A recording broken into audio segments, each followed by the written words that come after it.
അവർ ഇതേ സമയം ഒരു യക്ഷി ഇങ്ങനെ വന്നുകൊണ്ടിരിക്കുമ്പോഴാണ് അപ്പൊ അവൻ പറയും യോഹൻ പണ്ട് ടീംസ് എല്ലാവരും മനുഷ്യരെ കൊല്ലാൻ നോക്കുമ്പോ ഈ പെയിന്റിംഗ് കാണുന്ന ഈ പെണ്ണാണ് എല്ലാവരും രക്ഷിക്കാൻ വേണ്ടി ചൂസ് ചെയ്തത്. പക്ഷെ അവളുടെ കടമ തീർന്നതിന് തന്നെ അവളെ ഒരാൾ കൊന്ന്. അവരാണ് ആ പെയിന്റിംഗിൽ കത്തിയും പിടിച്ചു നിൽക്കുന്നവൻ. പക്ഷെ അവൻ ഇതുവരെ മരിച്ചിട്ടില്ല. അവൻ ആ ഐലാൻഡിൽ തന്നെ എവിടെയെങ്കിലും കാണും. ആ പെണ്ണ് പിന്നെയും ജനിച്ചിട്ടുണ്ടെന്നാ എനിക്ക് തോന്നുന്നത്. ആ പെണ്ണിന്റെ കടമ തീർക്കാൻ വേണ്ടിയാണ് അവൾ പിന്നെയും ആ ഐലാൻഡിലേക്ക് വരാൻ പോകുന്നത്. അവിടെ നീ അവളുടെ കൂടെ നിന്ന് തന്നെ ഹെൽപ്പ് ചെയ്യണം. ഇവരാണ് മീഹോ. ഇവളാണ് നമ്മുടെ കഥയിലെ ഹീറോയിൻ. ഇപ്പൊ മീഹോയും അവളുടെ അച്ഛന്റെ കമ്പനിക്ക് വേണ്ടി ജോലിയെല്ലാം ചെയ്തതിനു ശേഷം അവളുടെ സെക്രട്ടറിയുമായിട്ട് മിസ്റ്റർ റോയ് എന്ന് പറയുന്ന വേറെ ഒരാളെ കാണാൻ വരും. എന്നിട്ട് മിസ്റ്റർ റോയോട് നമ്മുടെ മീഹോ ചോദിക്കും, ഞാൻ ചെയ്ത ജോലിയൊന്നും നിങ്ങൾ കാണാൻ വരാത്ത എന്താ? ഇത് കേട്ട് മിസ്റ്റർ റോയും, ഇപ്പൊ ഞാൻ ഇല്ലാതെ തന്നെ നീ എല്ലാ ജോലിയും ചെയ്യുന്നുണ്ടല്ലോ, അതുകൊണ്ട് നമ്മുടെ കമ്പനിയിൽ നിന്ന് ഞാൻ റിട്ടയർ ആയി ജേജു ഐലൻഡിലേക്ക് പോവുക. ഇത് കേട്ട് നമ്മുടെ മീഹോയും ചെറുതായിട്ട് വിഷമിക്കും. കാരണം നമ്മുടെ മിസ്റ്റർ റോയാണ് മീഹോയെ എല്ലാം പഠിപ്പിച്ചത്. എന്നിങ്ങനെ ഇവരെ മൂന്നുപേരും സംസാരിച്ചുകൊണ്ടിരിക്കുമ്പോഴാണ് പെട്ടെന്ന് നമ്മുടെ മീഹോയുടെ ആന്റി അവിടെ വരുന്നത്. ഇത് കണ്ടിട്ട് മിസ്റ്റർ റോയും സെക്രട്ടറിയും അവിടെ എഴുന്നേറ്റ് പോകും. എന്നിട്ട് ആന്റിയും മീഹോയോട് പറയും, നീ അടുത്ത നിന്റെ അച്ഛന്റെ കമ്പനിയുടെ ഓണർ ആകാൻ വേണ്ടി ശ്രമിക്കുകയാണോ? അടുത്ത ഓണർ ഞാനേ ആവത്തുള്ളൂ. ഇത് കേട്ട് നമ്മുടെ മീഹോയും ഒട്ടും ദേഷ്യപ്പെടാതെ, നിങ്ങൾ എന്താ വേണമെങ്കിലും ട്രൈ ചെയ്തോ, പക്ഷേ ഞങ്ങളുടെ കമ്പനി എന്റെ കയ്യിൽ തന്നെ കാണും. എന്നിങ്ങനെ പറഞ്ഞുടൻ നമ്മുടെ ആന്റിയും ദേഷ്യപ്പെട്ട് അവിടുന്ന് പോകുന്നത്. അതിനുശേഷം നമ്മുടെ മീഹോയും സെക്രട്ടറിയും കൂടെ ഒരു സ്ഥലത്തേക്ക് പോയിക്കൊണ്ടിരിക്കുകയാണ്. പെട്ടെന്ന് ഒരു കാർ വന്ന് അവരുടെ മുമ്പിൽ നിർത്തുന്നത്. അതേസമയം നമ്മുടെ സെക്രട്ടറിയും ആ കാറിൽ തന്നെ സ്ഥലം ഇടിക്കും.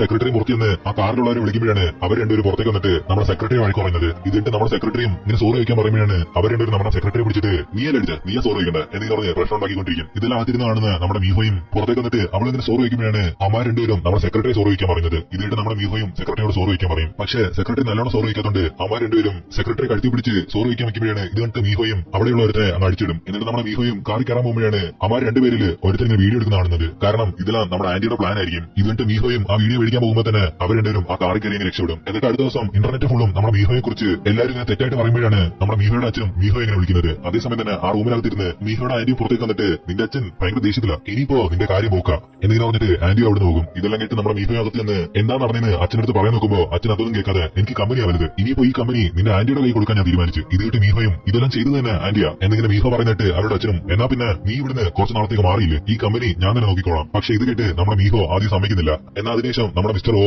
അവള് ജേജു ഐലാൻഡിലേക്ക് പോയി ഒരു ടീച്ചറായിട്ട് വർക്ക് ചെയ്യാൻ പറഞ്ഞു. ഇത് കേട്ട് മീഹോയും വേറെ വഴിയില്ലാതെ സമ്മതിക്കുന്നത്. അതിനുശേഷം നമ്മുടെ മീഹോയും ജേജു ഐലൻഡിലെ എയർപോർട്ടിൽ ഇറങ്ങുമ്പോഴാണ് അവിടുത്തെ റിപ്പോർട്ടേഴ്സ് എല്ലാം നമ്മുടെ മീഹോ ഇങ്ങനെ ഫോട്ടോ എടുക്കാൻ വരുന്ന കണ്ടിട്ട് നമ്മുടെ സെക്രട്ടറിയും അവരെല്ലാം തടഞ്ഞ് മീഹോയെ കാറിന്റെ അടുത്തേക്ക് പോകാൻ പറയും. ഇത് കേട്ട് മീഹോയും പുറത്തേക്ക് പോകുമ്പോഴാണ് പെട്ടെന്ന് അവളുടെ നെഞ്ചത്തേക്ക് എന്തോ ഇടിച്ചു കയറിയതുപോലെ ഒരു ഫീൽ ഉണ്ടാവുന്നത്. ഇതേ സമയം വേറൊരു സ്ഥലത്ത് ഒരു അമ്മൂമ്മ നിൽക്കുന്ന സ്ഥലം ഫുള്ളും ഇങ്ങനെ തിളങ്ങാനും തുടങ്ങുന്നു. അതിനുശേഷം നമ്മുടെ മീഹോയും കാർ എടുക്കാൻ പോകുമ്പോഴാണ് അവിടെ ഒരു ഡീമൺ ഒരാളിങ്ങനെ കൊന്നോണ്ടിരിക്കുന്നത് അവൾ കാണുന്നത്. ഈ ഡീമനാണ് നമ്മുടെ ബാൻഡ് കയ്യിൽ നിന്ന് ആദ്യം രക്ഷപ്പെട്ടു പോയത്. നമ്മുടെ മീഹോയെ കണ്ടയുടൻ അപ്പോ നീയാണ് അവളല്ലേ എന്നിങ്ങനെ പറഞ്ഞുകൊണ്ട് തന്നെ നമ്മുടെ മീഹോയെ കൊല്ലാൻ നോക്കുന്നത്.